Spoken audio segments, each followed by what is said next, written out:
दोस्तों, हरेंद्र अपनी जिंदगी से बहुत परेशान था। वो हर समय अपने आप को कोसता रहता था कि क्या जिंदगी मिली है, मुझे क्या जीवन है। हर परेशानी मुझे हर समय आता है, हर दुख मुझे ही आकर घेरता है, हर झंझट मेरे ही सर पड़ती है। एक दिन इसी तरह अपने आप को बैठा हुआ कोस रहा था कि क्या नसीब है, मेरी क्या किस्मत है, मेरी क्या जिंदगी है। तभी अचानक एक बाज अपने शिकार को पंजों में दबाए हुए एक पेड़ पर आकर बैठ जाता है और वहीं पर अपने उस शिकार को खाने लग जाता है। हरेंद्र जब उस बाज को देखता है तो कहने लगता है कि क्या जिंदगी है, इसका कितना अच्छा जीवन है। ना इसे खाने की चिंता, ना पीने की, ना पहनने की और ना ही परिवार की। शिकार करता है और मस्त खुली हवा में इधर उधर घूमता है, सारे दिन आसमान में उड़ता रहता है। असल जिंदगी तो यही है, जीवन तो ये जी रहा है। और फिर वो आसमान की तरफ देखकर जोर जोर से चिल्लाता है कि काश मैं भी एक बाज होता तो मुझे भी कोई दुख ना होता, मुझे भी कोई परेशानी नहीं होती। अगर मैं भी एक बाज होता। वह 2 से 3 बार जोर जोर से चिल्लाता है कि काश मैं भी एक बाज होता तो मुझे भी कोई दुख ना होता, मुझे भी कोई परेशानी ना होती। तो अचानक आसमान में बिजली गरजने लग जाती है और आसमान से आवाज आती है कि इंसान, क्या ये हमने सच सुना कि तू हमारी दी हुई जिंदगी से परेशान है और तू एक बाज बनना चाहता है। तो इस आकाशवाणी को सुनकर हरेंद्र हैरान रह जाता है और आसमान की तरफ देखकर कहता है कि हाँ, मैं सच में अपनी जिंदगी से बहुत परेशान हूं, क्योंकि हर परेशानी मेरे साथ ही है, हर दुख मुझे ही है, हर तकलीफ मेरे ही साथ है।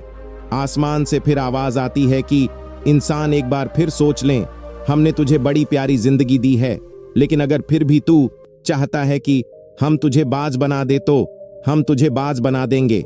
लेकिन अगर एक बार हमने तुझे बाज बना दिया तो फिर हम तुझे बाज से इंसान दोबारा नहीं बनाएंगे। तो हरेंद्र तुरंत जवाब देता है कि मैंने अच्छी तरह से सोच लिया है कि मुझे बाज ही बनना है, और एक बार बाज बनने के बाद मैं दोबारा कभी नहीं कहूंगा कि मुझे इंसान बनना है।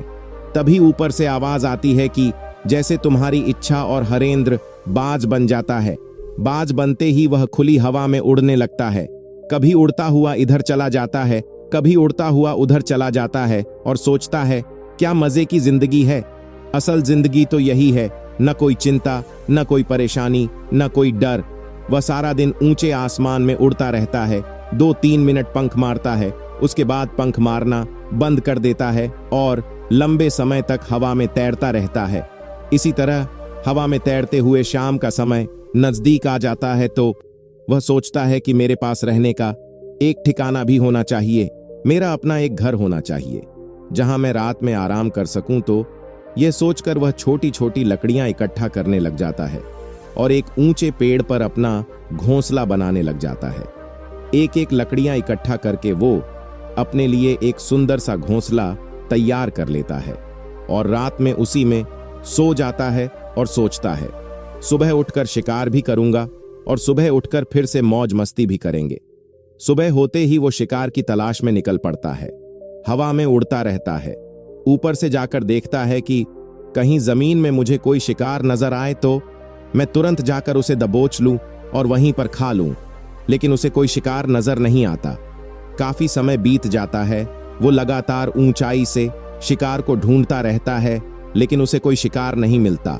फिर पास ही एक जंगल होता है, वह उस जंगल में चला जाता है, यह सोचकर कि शायद वहां कोई अच्छा सा शिकार मेरे हाथ आ जाए। वह जंगल के ऊपर उड़कर शिकार को ढूंढता रहता है, जंगल के अंदर जाकर भी शिकार को ढूंढता है, लेकिन उसे वहां भी कोई शिकार नहीं मिलता। शाम का समय नजदीक आ जाता है, वह मायूस होकर वापस अपने घोंसले की तरफ लौट रहा होता है कि रास्ते में थककर एक पेड़ के ऊपर बैठ जाता है। जब यह उस पेड़ के ऊपर बैठा होता है तो उसकी नजर एक बीमार चिद्धिया पर पड़ती है जो कि घायल अवस्था में होती है। वह तुरंत जाकर उसे दबोच लेता है, उसके पंख निकालकर अलग कर देता है और उसे खा जाता है। उस चिद्धिया को खाने के बाद वो अपने घोंसले की तरफ उड़ जाता है और रास्ते में सोचता है कि चलो बीमार चिड़िया ही सही, लेकिन कुछ तो खाने को मिला। वो अपने घोंसले पर पहुंचकर आराम करने लगता है और सोचता है सुबह एक अच्छा सा शिकार पकड़ूंगा और अपनी भूख मिटा लूंगा। जैसे ही सुबह का प्रकाश होता है वह निकल पड़ता है, अपने शिकार की तलाश में हवा में उड़ता रहता है। लेकिन आज फिर कोई शिकार इसके हाथ नहीं आता। काफी समय बीत जाता है। ये ऊंचाइयों पर जाकर अपनी तेज नजरों से शिकार को ढूंढने की पूरी कोशिश करता है, लेकिन इसे कोई भी शिकार नजर नहीं आता। फिर वह पास के उस जंगल की तरफ चला जाता है, लेकिन उसे वहां पर कोई शिकार नहीं मिलता। इसी प्रकार पूरे दिन उड़ते उड़ते शाम का समय नजदीक आ जाता है। वह निराश होकर वापस लौटने लगता है। रास्ते में एक पेड़ पर आकर बैठ जाता है। सोचता है शायद आज फिर कोई बीमार चिड़िया मेरा इंतजार कर रही हो, लेकिन हर बार किस्मत मेहरबान थोड़ी होती है। आज उसे कोई बीमार चिड़िया नहीं मिलती है और वह थक हार कर वापस अपने घोंसले की तरफ चल पड़ता है और घोंसले पर पहुंचकर भूखा प्यासा ही सो जाता है और सोचता है कल सुबह एक बड़ा सा शिकार पकड़ूंगा और आज की भूख भी मिटा लूंगा। रात को अपने घोंसले में सोया होता है, गहरी नींद में होता है कि तभी एक भयानक तूफान आता है। इस तूफान की हवा इतनी तेज होती है कि इसके घोंसले को उठाकर उसे कहीं दूर दूसरी जगह फेंकती है। तो वह जहां पर गिरता है वहां नीचे एक नोकदार लकद्दी पद्दी होती है जो इसके पंजे में गड़ जाती है और इसे बुरी तरह घायल कर देती है। तूफान के रुकने के बाद बारिश शुरू हो जाती है। तेज बारिश होती रहती है, पर वह किसी तरह से पेड़ के नीचे छुपकर बैठा रहता है। बड़ी मुश्किल से उसकी रात कटती है। जब सुबह होती है तो बारिश रुक जाती है। बारिश के रुकते ही चारों तरफ खुशियां छा जाती है। चारों तरफ हरियाली छा जाती है। नदियां और झरने भी तेजी से बहने लगते हैं। सब कुछ फिर पहले के जैसा हो जाता है, लेकिन वह बाज अब पहले के जैसा नहीं रहा। उसका पांव बुरी तरह घायल हो चुका है। उसके पंजे में जो लकड़ी लगी थी उसकी वजह से इसका पंजा बुरी तरह घायल हो गया है। और मैं आपको बता दूं कि बाज का जो पंजा होता है वह उसके शिकार को पकड़ ढीढ़ने के लिए सबसे जरूरी होता है, क्योंकि बाज अपने पंजों से ही अपने शिकार को पकड़ ढाहता है, दबोचता है और फिर अपनी चोंच के माध्यम से नोच नोच कर खाता है। लेकिन अब पंजा बुरी तरह से घायल हो चुका था और वो है पिछले 2 दिनों से भूखा भी था। वह शिकार की खोज में थोड़ा सा इधर उधर घूमता है कि शायद फिर कहीं कोई बीमार चिड़िया इसे मिल जाए, लेकिन कहाँ बार बार कोई बीमार चिड़िया मिलने वाली थी। वह कुछ देर तक उड़ता है, लेकिन फिर भूख और दर्द के मारे थक कर एक पेड़ पर आकर बैठ जाता है। वह पेड़ पर आकर बैठ तो जाता है, लेकिन उसे पता नहीं था यहाँ एक और मुसीबत उसका इंतजार कर रही है। और वह मुसीबत यह थी कि 8-10 कौवों का एक झुंड मिलकर इसे परेशान करने लग जाते हैं।